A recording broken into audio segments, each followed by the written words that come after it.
Hello everyone, welcome once again to CBSE T point. Ram Ram आप सभी लोगों को। ये वीडियो उन स्टूडेंट्स और टीचर्स सबके लिए है जिन्होंने रिसेंट में ये जो न्यू गाइडलाइन पढ़ी, और पेरेंट्स के लिए भी। तो आप थोड़ा समझें कि आपके सराउंडिंग में क्या हो रहा है। मैंने जो पिछला वीडियो बनाया उसमें मैंने ब्रीफली गाइडलाइन बताई थी, बट डिटेलिंग क्या है, किससे पढ़ सकता है बच्चा, कहाँ नहीं पढ़ सकता है, क्या करना है। क्योंकि कुछ पेरेंट्स इससे भी परेशान थे कि मेरे बच्चे को ट्यूशन की नीड है तो मैं क्या करूं। टीचर्स जो इंडिविजुअल पढ़ाते थे वो परेशान है। तो चलिए समझिए, गाइडलाइन को ध्यान से समझिए, पॉइंट टू पॉइंट। आपके सारे डाउट तो वीडियो में रुके रहिए और देख के जाइए, चाहे स्टूडेंट हो, पेरेंट हो या ट्यूटर हो, सबके लिए ये जरूरी है।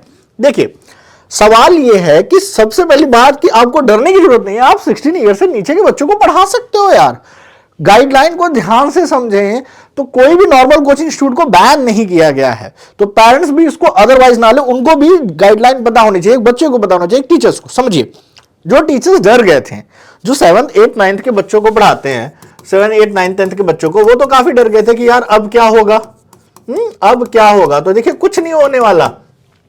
समझिए, आप पहले आपको कोचिंग की डेफिनेशन पता होनी चाहिए। कोचिंग की डेफिनेशन में गाइडलाइन में क्लियर मेंशन है कि कोचिंग इज अ प्लेस और इंस्टीट्यूशन ओन्ड बाय किसी इंडिविजुअल या ग्रुप ऑफ पीपल जो किसी भी स्कूल कॉलेज में पढ़ने वाले बच्चों को गाइडलाइन प्रोवाइड करते हैं, एजुकेशनल गाइडलाइन प्रोवाइड करते हैं।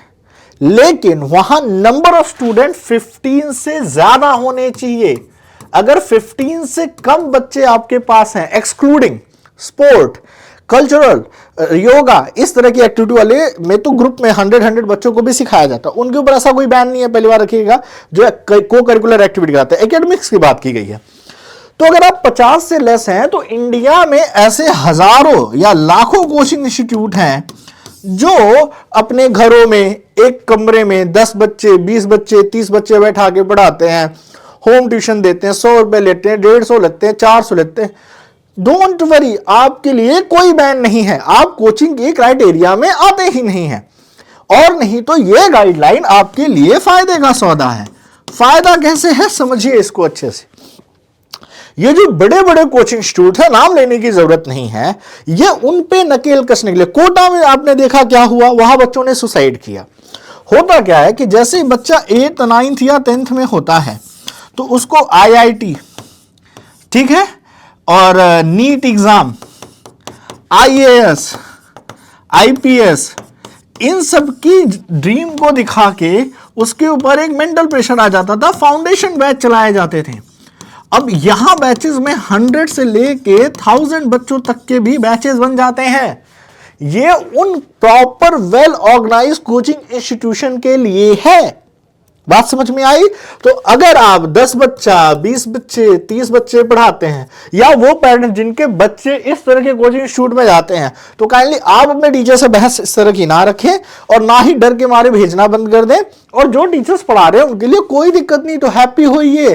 क्यों? क्योंकि जब इन जैसे बड़े बड़े कोचिंग इंस्टीट्यूट्स पे बैन लगेगा तो ये बच्चा कहीं ना कहीं आपके पास आएगा, आपके पास ही आएगा। होता क्या था कि 8 तक बच्चे का आप बेसिक मजबूत करवा देते थे, फिर पेरेंट्स इन भ्रामक वादों को एक तरफ बच्चे को डाल देते थे। बच्चे का मन है या नहीं, 9th 10th में बच्चे को फाउंडेशन बैच में डाल दिया जेईई की तैयारी करने के लिए, यूपीएससी की तैयारी बच्चा 8 से ही करने लगा है। इससे क्या होता था कि बच्चे पे बहुत ज्यादा मेंटल प्रेशर पड़ता था। बच्चा अभी कुछ और एज में है, उसको कहीं और आपने कर दिया।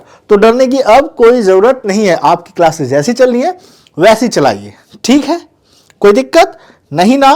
क्लियर है? कौन पढ़ा सकता है? तो आप इंडिविजुअल पढ़ाते हैं। अब ऑनलाइन के बारे में, अब कोचिंग इंस्टीट्यूट्स के बारे में बात करते हैं। जो इंस्टीट्यूट है प्रॉपर, उनको एक चीज याद रखना है कि 1 वर्ग स्क्वायर किलोमीटर की जगह देनी है बच्चों को। इसके अलावा आप 50 से ऊपर बच्चे पढ़ाते हैं, आपकी वेबसाइट होनी चाहिए। वेबसाइट पे आपको प्रॉपर लिखना है अपने कोर्स। फीस की बात करते हैं। अब सवाल है कि फीस वाले क्राइटेरिया में कौन आते हैं। देखिए, फीस का तो बड़ा अंडरस्टूड है, क्लियर लिखा है कि जितने दिन पढ़ा है उसके बाद उसको कोर्स में नहीं रखना है तो वो वैसा वापस लेता है। मैं मानता हूं कि अगर आप 10-20 कोचिंग इंस्टीट्यूट वाले भी बच्चों को पढ़ाते हैं तो फीस का एक क्राइटेरिया आप खुद से डिसाइड कर लीजिए ना। बड़े कोचिंग इंस्टीट्यूट वाले तो पेपर वर्क करते हैं, आप भी डिसाइड कर लीजिए। ठीक है, बच्चे ने हाफ मंथ में छोड़ दिया, 30 दिन बाद छोड़ दिया, 10 दिन का पैसा वापस कर दीजिए, क्या ही जाता है। अब 100-150 रुपए की फीस वाला बंदा झकझक करने भी नहीं आएगा।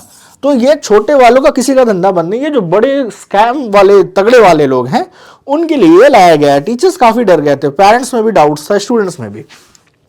इंस्टीट्यूट को बनानी पड़ेगी अपनी वेबसाइट, उनकी ऑलरेडी अपनी वेबसाइट होती है जो इतनी बड़ी इंस्टीट्यूट्स होती हैं, ठीक है, वेबसाइट होती है।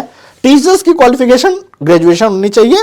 11th-12th वालों को ये कोचिंग इंस्टीट्यूट वाले हायर नहीं कर सकते। हालांकि एक स्टूडेंट अगर आप 11th-12th के या ग्रेजुएशन के, तो डरने की जरूरत नहीं है, आप प्राइवेट ट्यूशन पढ़ा सकते हैं। वैसे भी होम ट्यूशन पे कोई बैन नहीं है, प्राइवेट ट्यूशन पे कोई बैन नहीं है, ऑनलाइन ट्यूशन पे कोई बैन नहीं है। ऑनलाइन के लिए हालांकि ऐसे कोई गाइडलाइन अभी तक आई नहीं है, लेकिन मेरा ऐसा मानना है कि ऑनलाइन वालों को भी फीस से रिलेटेड, बैच से रिलेटेड एक गाइडलाइन कब आ जाए पता नहीं, तो बना लेनी चाहिए, एक सजेशन है।